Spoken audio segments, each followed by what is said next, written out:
That is Hokum Stomp right there. The legendary, I think it's safe to say this beer is now legendary. The legendary Hokum Stomp. Had this many times. Always said I wanted to brew it. Well, this is it. I finally brewed it. Will I regret brewing it? So, let's run through the recipe first. I didn't get a recipe kit. Now, the MacLeod does recipe kits for this, but I kind of had loads and loads of grains I bought in here for being locked down, basically. So, I had enough to cover everything. So, my version is it's very similar to this version. A few little changes just of malt types and crystals and stuff. Incredibly complex malt bill. I think there's like 9 different malts in here. I'll put up the 2 recipes on the screen and you can see the difference between the 2. But they're pretty much the same, I think. The only main difference is that it's asking for dextrin malt, which is carapils, and I didn't have any of that, so I only have like had wheat. I think I put in instead. In terms of the hops, I didn't have any Magnum, so I used Aurora instead, and I had Bramlin Cross, and then the yeast USO5 I have used Nottingham, or really Girvan ale yeast, the Wilco yeast. But I think that is the Nottingham strain. Original gravity on this is 1061. My version came in at 1062. And then final gravity is 1018. My final gravity came in at 1015. So while the original is 5.6, this little beastie, this is 6.2. There's more bloody grain going in there. Woo! Jesus Christ, I can't even see the top. Oh my God. That's a lot of grain. And then the power juice sitting on top. Of course.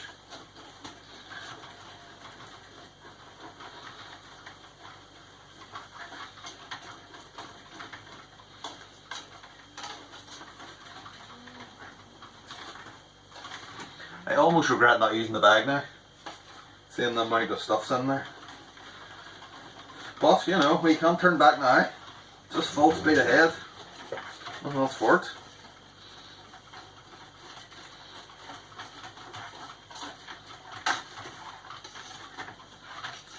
Jesus. Maybe I can get a handful of it.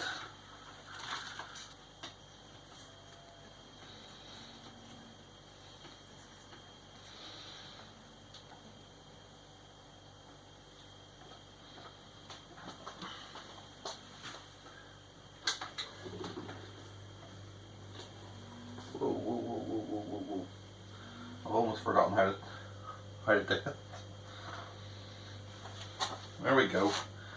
Just a dribble. Don't know if you can see that. That's what it's like. That's all we need. As far as goes, I'm going to be mashing in here, and then, as normal, when it comes to the boil, go out, leave it at the door there, because there's no kind of ventilation in here, other than that door. I mean, where would you put, I was thinking about putting a sink and all in here and getting running water out here, but I mean, where would you put it? There is nowhere. You would need to have the entire garage pretty much. Which is a dream, but it's a dream that's not going to happen, let's be honest. Because I have a load of other shit to store. Not just brewing stuff. But hey, I get everything I need in here, brewing wise.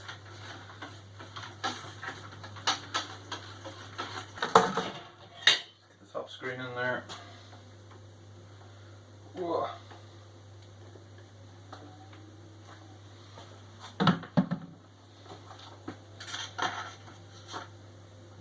Whoa, Jesus.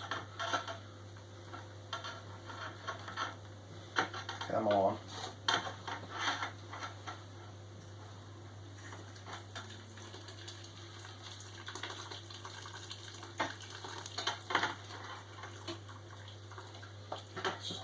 Turn it off for a minute. Jesus Christ. Can't see what that is. Can't see where it is. It's in there somewhere.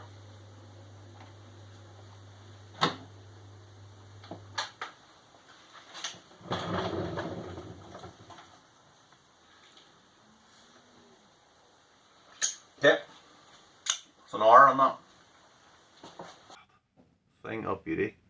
Head's starting to die down as well too, so let's get a nose on it.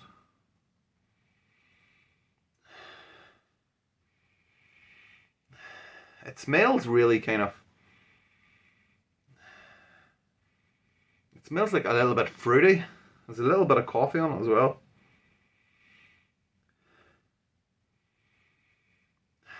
And there's some kind of like something sweet in there as well too. But yeah, kind of that dark fruit type of aroma.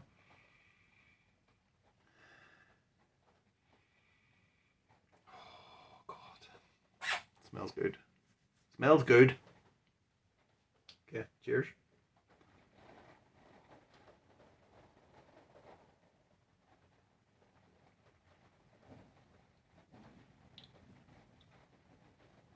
Nice body on that. It's full. It's full without being imperial full. What is after full? Very full, I suppose. Yeah, that was the end of the brew day. I didn't get an awful lot of footage because it's kind of new surroundings and all. This is the first brew day in here. I'm trying to remember where I put everything and whatnot, but yeah, it wasn't a particularly hard brew day. There was one thing that kind of went wrong, which was I undersparged. I was basically aiming for a 26 litre boil and I got 24.5 litres. So yeah. But on the plus side, because of that, I've actually hit my numbers for once. So 1062, I think I'm slightly over as well. So 1062. Now the recipe said 19 litres as well, so I'm only 1 litre down in reality because I took all the crap from the bottom of the kettle. Which is all good stuff really, isn't it? So the recipe says to put USO5 in. I was gonna put USO5 in and then I found this Gerben ale yeast that I bought a year ago, was it, when I was over holiday in England, and yeah, the best before on it is 10 October 2020, which is October 2020, which is now. So let us get it in there. It's supposed to be like Nottingham yeast, so I mean it should ferment this thing down to USO5, maybe not USO5 levels, but something close.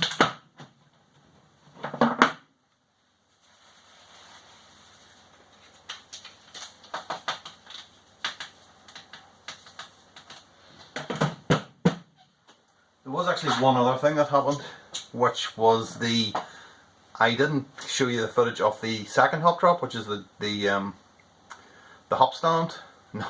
Now I actually had to go down to the shop and the chemist to pick up something, and then I came back and there was like 10 minutes to go or something like that. It was even less than 10 minutes to go, 5 minutes to go, and I hadn't even got the bloody Protaflock or nothing in the wort chiller. So I had to do that. I let it boil for another 5 minutes, so that 14 grams of Aurora.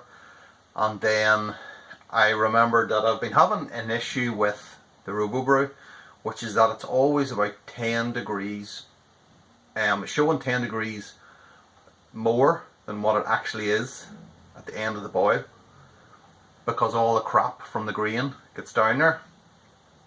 And what I meant to do was to take all the crap out, to pour it off, and then put it back in the kettle again, if you know what I mean. What I used to do basically when I was doing brew in a bag, and see if that would help it. But the day just seemed to go past the flash. So yeah, instead of doing a hop stand, I actually, as soon as I hit the 60-minute boil, or the 65 minutes, 66 minutes, whatever it was, I basically turned the power off and threw the hops in and let it sit. That's the way I used to do it, and then it would be, you know, dropping in temperature all the time. I think by the end of it, it was like, the end of the hop stand was like 60 degrees or something like that. So we'll see what that's like. It was only 21 IBU in the recipe, so I don't think that's going to be stupidly bitter like some of the other beers have been, but that's because of the issue with the RoboBrew. But yeah, you know what, I'm rambling, so let's just cut to me drinking this beer right now.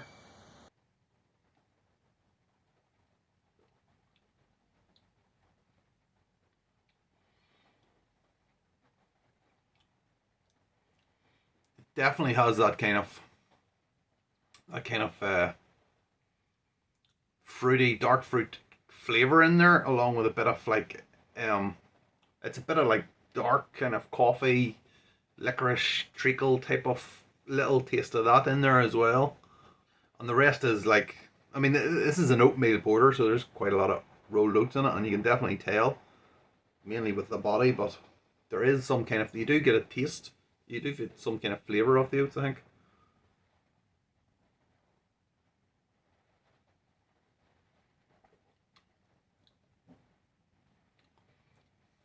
That's absolutely fantastic. That is absolutely fantastic. Now, I will say this, I have had this beer from, I think, I could be wrong, but I think I've had it from 5 different times from different people. This one here actually tastes more like this. It reminds me more of like Josh's beer. Um, in that I think the rest of them, especially Graham's earlier this year, it had this real kind of like a caramelly sweet kind of toffee almost flavor to it. But it was really sweet and it was really absolutely fantastic. Really made it. I think this is not as sweet as that. I don't think Josh's was his was the same as mine, and it had that kind of more kind of that kind of dark taste of the kind of licorice, and I mean presumably that's coffee. That's what doing that, but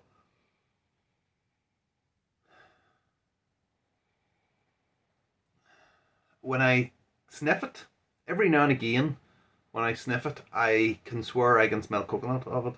Coconut? I mean, how does that even happen? This is an absolutely fantastic beer. I mean, it's a fantastic recipe. I would love to know how they came about that recipe. I mean, I've got the book in front of me. How on earth do you stumble across malt bill of 9 different malts? I mean, how does that even happen? And for it to taste like this? Was it like a work in progress? Was it like a fluke? Was it just bits and pieces they were trying to use up one day? Whatever, however it came about, it's absolutely marvellous. And I would encourage anyone to try and brew this if you can. If you like dark beers, and who doesn't? A lot of people. But if you like dark beers, you want to put something on for Christmas, get this. Look at the recipe. Get it on. I mean, obviously, you might not have all nine of those grains now I think about it, because I did have to buy. I didn't just happen to come across 9 different types. You know, I had to buy with this in mind because I knew I was going to brew it at some point. But I still had different. I haven't used exactly the same malts. But you know what? It's come out splendid. So that is it. I mean, what can I say? Thank you, Jaya, for bringing this into the world. And thank you, Big Banana, for brewing it. Cheers.